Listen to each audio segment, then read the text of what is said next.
Hello friends, నేను మీ Khan. Welcome back to my YouTube channel Khan మైండ్లోకి స్వాగతం. ఫ్రెండ్స్, ఈరోజు ఆడియో కూడా చాలా ఇంపార్టెంట్ అవబోతుంది. ఈ ఆడియోలో కూడా సండే రోజు కాల్ చేసి వేధింపులు ఎలా చేస్తున్నారో, ఆ వ్యక్తికి ఎలా ట్రీట్ చేశానని ఈ ఆడియోలో విందామా friends? SBI credit card bill payment ఉంది. ఏమైంది సార్? పేమెంటే చేయలేదు ఇంకా. ఎందుకు ఏమైంది? పేమెంట్ చేయలేదు అంటున్నాం. ఎవరు మాట్లాడుతున్నారు?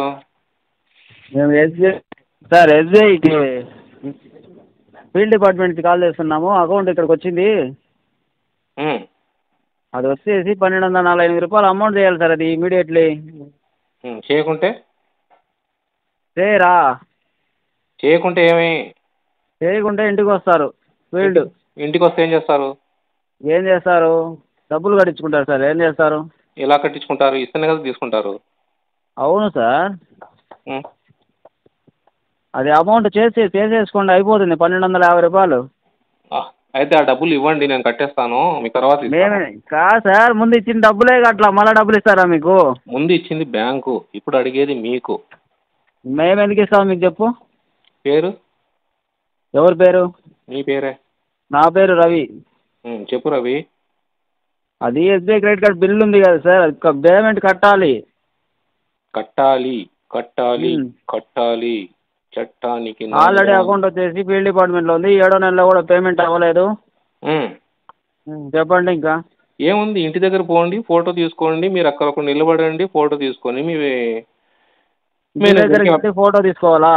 మేనేజర్కి అప్డేట్ చేసేస్తే మీ పని ఏమని చేయాలి? ఫోటో తీసుకొని ఇంటి దగ్గర మనిషి లేడు, డబ్బులు లేవు, నిజమైన డబ్బులు లేవు. కాదు సార్, కార్డు యూజ్ చేసుకోలేదా మీరు ఇంతకుముందు?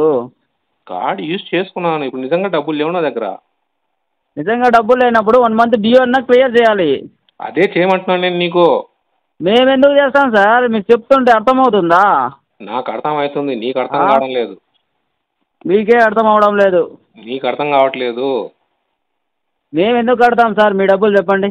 నా డబ్బులు కట్టాల్సింది ఎలా అంటే అప్పు రూపంలో ఇచ్చి కట్టించుకుంటే నేను తర్వాత అప్పు రూపంలో మేము ఎందుకు ఇస్తాం మీకు? ఇచ్చిన డబ్బులే బ్యాంకుకి డబ్బులు కట్టలే కానీ. చెప్పండి. బ్యాంకు డబ్బులు ఇవ్వలేదు, బ్యాంక్ వచ్చేసి పెనాల్టీ చార్జెస్ వేసింది. ఆ చార్జెస్ నాకే. పెనాల్టీ చార్జెస్ వేసింది అంటే మీరు డిలే చేయడం వలన పెనాల్టీ చార్జెస్ అనేది వచ్చింది సార్. అదే నాకు పెనాల్టీ చార్జెస్ పడింది. సివిల్ స్కోర్ ఇంపాక్ట్ నాకు అవుతుంది, ఎక్స్ట్రా అమౌంట్ నాకు వస్తుంది, బర్డన్ అంతా నాకు అవుతుంది. ఉన్నప్పుడు కట్టుకుంటాను నేను. ఉన్నప్పుడు కట్టుకునేదానికి బ్యాంక్ డబ్బులు కాదు సార్, ఇది బ్యాంకుకి డబ్బులు అవసరం లేదా? నేను ఏమైనా బ్యాంక్ డబ్బులు కాదన్నానా? ఉన్నప్పుడు కట్టేదానికి ఇంకెందుకు సార్? టైం ఇచ్చింటారు కదా, ఒక డ్యూ డేటు, బిల్లింగ్ డేటు, డబ్బులు కట్టాలి కదా టైంలో. కట్టలేదనే కదా కాల్ చేసింది. కడితే ఎవరైనా కాల్ చేస్తారా మీకు? ఆ టైం అయిపోయింది కాబట్టి పెనాల్టీ చార్జెస్ వేస్తున్నారు కదా. పెనాల్టీ చార్జెస్ వేస్తున్నాము, కాల్ చేసి చెప్తున్నాము, కానీ రెస్పాన్సే లేదు. ఎవరికి? నేను రెస్పాండ్ ఇస్తున్నాను కదా. ఈరోజు సండే అవును, సండే రోజు కాల్ చేయకూడదా? చేయకూడదు. ఇది ప్రైవేట్ తెలుసా? ఏది ప్రైవేట్? ఇది క్రెడిట్ కార్డు. ఏది private? Credit card sir. Credit card private ఎలా అవుతుంది? కనుక్కోండి ఒకసారి ఎవరినన్నా. కనుక్కోండి మీరు తెలియకపోతే. నిన్నే అడుగుతున్నాను కదా, చెప్పు ప్రైవేట్ ఎలా అవుతుంది? మరి ఇందాక ఎస్బీఐ అంటున్నావు కదా, ఇప్పుడు ఏమో ప్రైవేట్ అంటున్నావు కదా. మరి ప్రైవేట్కి ఎస్బీఐ బ్యాంక్ తేడా లేదా? తెలియదురా నీకు? మీకు తెలియదా సార్? ప్రైవేట్ అయింది, క్రెడిట్ కార్డులు అన్నీ ప్రైవేట్ అయింది, మీకు తెలియదా? ఆ విషయం తెలుసు. మరి ఆ ముక్క ఫస్ట్ చెప్పి రావచ్చు కదా. బ్యాంక్ అనుకున్నారా మీరు? లేదు, ఆ ముక్క ఫస్ట్ చెప్పి రావచ్చు కదా. బ్యాంక్ అని ఎవరు చెప్పారు? క్రెడిట్ కార్డు బిల్లే అని చెప్పేది మీకు. నేను క్రెడిట్ కార్డు బిల్లే మా బ్యాంక్ అంటున్నావు కదా నువ్వు. మా బ్యాంకు అన్నామా? అవునా? ఎప్పుడు? క్రెడిట్ కార్డు బిల్లు ఉంది, పేమెంట్ చేయమని చెప్పాము. అది ఏ బ్యాంక్ డబ్బులు అని అన్నాము, అంతేగాని మా బ్యాంకు అని మేము అన్నామా? ఇప్పుడు ప్రైవేట్ ఎలా చేసావు నువ్వు? ఇంతలోకి బ్యాంక్ ఎలా అని చెప్తున్నావు నువ్వే చెప్తున్నావు అన్ని. చెప్పండి. ప్రైవేట్ ఎలా చేశారంటున్నారు కదా, ప్రైవేటే కదా. ఏమైనా తాగి ఉన్నావేంది ఈరోజు సండే అని చెప్పి తాగి ఫోన్ చేసినావా? మీరు మాట్లాడుతున్నారు అలా. ఎవరు? కాదు, నేను కరెక్ట్ గా మాట్లాడుతున్నాను. నేను డబ్బులు లేవండి కాదు సార్. అవన్నీ ఎందుకు? ఇప్పుడు 1250 పేమెంట్ అవుతుందా లేదా చెప్పండి. ఎందుకు? ఫోన్ పే చేసేసి నాకు ఫోన్ పే చేయి, నేను అమౌంట్ కట్టేస్తా. మేము ఎందుకు చేస్తాం సార్ ఫోన్ పే నీ మీకు ప్రాబ్లం సాల్వ్ చెప్పండి అవుతుంది. నీ ప్రాబ్లం సాల్వ్ సార్. కావాలంటే నువ్వు కట్టాలి ఎందుకు రా నాయనా. పేమెంట్ అవుతుందా లేదా చెప్పండి, ఎందుకు మేము ఎందుకు ఫీల్డ్ బుక్ చేస్తాం, ఇంటి దగ్గరకు వస్తారు ఎందుకు? ఇప్పుడు ఇందాక నువ్వే అన్నావు కదా ఫీల్డ్ ఆఫీసర్, మళ్ళీ ఎవడో వస్తాడు గొట్టంగాడు. ఎవరు వస్తారు? మా వాళ్ళే వస్తారు, ఫీల్డ్ టీం వస్తుంది ఇంటి దగ్గరికి. నువ్వు టీం మొత్తం వచ్చి ఏం పిక్తారో వచ్చి? ఏం చేస్తారు? డబ్బులు కలెక్ట్ చేసుకుంటారు, ఏం చేస్తారు? మా ఇంటి పక్కన గడ్డి మొలిచింది అదంతా వచ్చి పీకడానికి వస్తారా అందరు కలిసి? ఏం మాట్లాడుతున్నారు సార్ కొంచెమన్నా మీరు చెప్పండి. ఇప్పుడు ఇందాక ఫీల్డ్ ఆఫీసర్ అన్నావు కదరా నువ్వు, ఫీల్డ్ ఆఫీసర్ అవును మాట్లాడుతున్నావు, సార్. మళ్ళీ ఇంకో కొత్త ఫీల్డ్ ఆఫీసర్ వస్తాడరా మీ దాంట్లో? అవును, ఎలా? రికవరీ వాళ్ళు ఉంటారు, రికవరీ ఇంట్లో వస్తారు అక్కడ ఏరియాలో. నీకు ఈ అందుకే ఏరియా నుంచి చెప్పాను రా నేను, నువ్వు ఫీల్డ్ ఆఫీసర్ నీ పని చూసుకొని నా ఇంటి చెప్పండి. దగ్గరకు వచ్చి ఫోటో తీసేసి అప్లోడ్ చేసేరా, నీ పని కంప్లీట్ రా అంటున్నా నేను. ఫోటో తీసి వేస్తానే అవుతుందా? అయిపోతుంది రా నాయన, నీకు తెలియదు. ఎలా అవుతుంది? ఎందుకు అవ్వదు? ఎలా అవుతుంది? ఇప్పుడు అవుట్స్టాండింగ్ డబ్బులు కట్టలేనప్పుడు కనీసం మినిమం అమౌంట్ అన్నా పే చేయాలి, అది కూడా చేయలేమని మీరు చెప్పి మీరు డబ్బులు ఇవ్వండి అదేనా మాట్లాడేది? మినిమం కడితే చెప్పండి. ఏమవుతుంది? ఏమవుతుంది?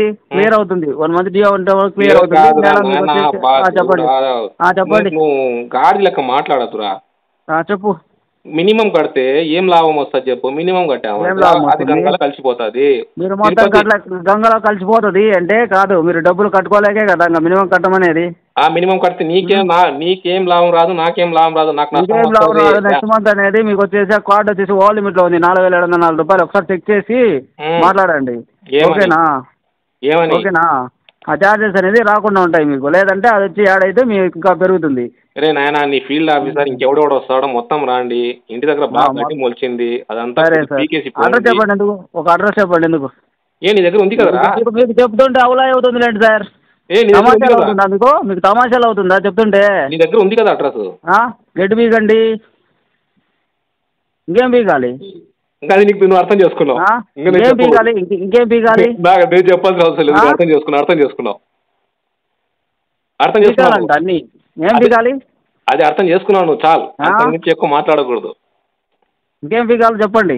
అదే అదే చెప్తున్నా, మాట్లాడేది మాటలు కరెక్ట్ అర్థం చేసుకున్నావు. కరెక్ట్ అర్థం చేసుకున్నారు. నువ్వు ఫీల్డ్ ఆఫీసర్ కాదురా నాయన. ఏ ఆఫీసర్ ఇంకా చెప్పు. నువ్వు ఫీల్డ్ ఆఫీసర్ అయితే ఇలా మాట్లాడు. చెప్పండి. ఫీల్డ్ ఆఫీసర్ కానీ మేనేజర్ కానీ టీఎల్ కానీ చెప్పండి సార్, చెప్పండి. చెప్పండి ఏం మాట్లాడతారు చెప్పండి, ఏం మాట్లాడు చెప్పండి. మీరు మాట్లాడే మాటలు బాగున్నాయి, ఏం మాట్లాడతారో మీరు చెప్పండి. పద్ధతిగా మాట్లాడితే పద్ధతిగా మాట్లాడతారు ఎవరైనా. పద్ధతిగా మాట్లాడినప్పుడు అలానే మాట్లాడతారు ఎవరైనా. కష్టం ఉంటే అలాగే ఉంటుంది, నొప్పిగా ఉంటుంది రా నీకు. సండే రోజు ఎవరు చేయమన్నారా నీకు ఫోను? సండే రోజు ఎవరు చేయమన్నారు? డబ్బులు అడిగితే ఏమో నాకుంటే నాది ప్రైవేట్ అంటావు, చెప్పుకోవడం మీరా మీరంతా. ఎందుకు కథలు పడతారు మీరు? ఎవరు కథలు? నువ్వు పడుతున్నావు. డబ్బులు కట్టలాక నువ్వురా నేను కడుతున్నా డబ్బులు మాట్లాడుతున్నారు మీరు. అడ్రస్ చెప్పండి, ఎందుకు వస్తాము కలెక్ట్ చేసుకుంటాం ఎందుకు? అయితే నీ దగ్గర అడ్రస్ లేదంటే నువ్వు కరెక్ట్ మనిషి కాదు, నువ్వు ఫ్రాడ్ నా కొడుకు. కాదా? ఫ్రాడా? ఏం కావాలి మీకు చెప్పండి. నాకు అవసరం ఏముందిరా? ఏం డీటెయిల్స్ కావాలో చెప్పండి. నీ డీటెయిల్స్ నాకెందుకు రా? ఫ్రాడ్ కదా మేము. అవును, ఏం డీటెయిల్స్ కావాలో నాకు చెప్పు. నువ్వు ఏం కావాలన్నా కానీ నీకు అడ్రస్ ఎందుకు అడుగుతున్నారు? నా అడ్రస్ నీ దగ్గర ఉంది కదరా? అడ్రస్ చెప్పండి. నీ దగ్గర ఉంది కదా అడ్రస్? మా దగ్గర ఉంది అడ్రస్, చెప్పండి ఏమైంది? ఆ అడ్రస్ వెళ్ళు. అదే చెప్తే కదా గడ్డి మొలిచింది బాగా రా అంటున్నాను కదా, మళ్ళీ ఎన్నిసార్లు చెప్పాలరా నేను? గడ్డి మొలిచింది ఈయన మాటలు మాట్లాడి సరే కట్టే ఉండండి, కావాలంటే రికార్డ్ అవుతుంది, అట్నే ఉంటుందిలే ఉండండి. ఏం చేస్తారు? ఒక నోటీస్ తీసుకొచ్చి ఇస్తాము, 7,000 రూపాయలు పెనాల్టీ వేసి తీసుకెళ్లి కోర్టుకు వెళ్ళి కట్టండి. గడ్డి పీకడానికి కదా నేను. సండే రోజు ఫోన్ చేసుకుంటూ మాట్లాడడానికి మీలాంటి విధవలతో ఇలాగరా మాట్లాడేది. చెప్పండి. ఆల్రెడీ లీగల్ కూడా మూవ్ అవుతుంది, ఆల్రెడీ మీకు ఒక లీగల్ కూడా వచ్చింది. అది ఏమైతుంది లీగల్ మూవ్ అంటే? మర్చి పెట్టుకోవాలి. మర్చే పెట్టుకుందిలేండి, అట్టే పెట్టుకుందిలేండి. మీరు మర్చి పెట్టుకుంటారు. సరే ఎక్కడ పెట్టుకుంటారో పెట్టుకుందిలేండి. చేయాల్సిన పని చేయగాలి, ఇల్లీగల్ యాక్టివిటీస్ చేసేది మీరు. ఒక్క రోజు ఉండండి, మీరు రేపు మర్చి పెట్టుకుంటారో ఎక్కడ పెట్టుకుంటారో పెట్టుకోండి. Okay, thank you. ఎవరు పెట్టుకో ఎందుకు పోతున్నావు? థ్యాంక్ యూ అని ఉండు. ఆడియో విన్నారుగా. ఈ ఆడియోలో మీకు ఒక నాలెడ్జ్ వచ్చి ఉంటుంది. ఇక్కడ రికవరీ ఏజెంట్స్ని ఎలా డీల్ చేయాలనే విషయం. ఇక్కడ ఆర్బీఐకి విరుద్ధంగా ఎప్పుడు వెళ్ళాకండి.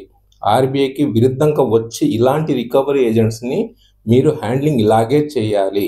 ఇలా హ్యాండ్లింగ్ చేయకుంటే మీరు డిప్రెషన్లో పోవడం కన్ఫామ్. డబ్బులుంటే కట్టండి, లేకుంటే ఆనందంగా ఉండండి. రికవరీ టీం పట్ల కఠినంగా ఉండండి.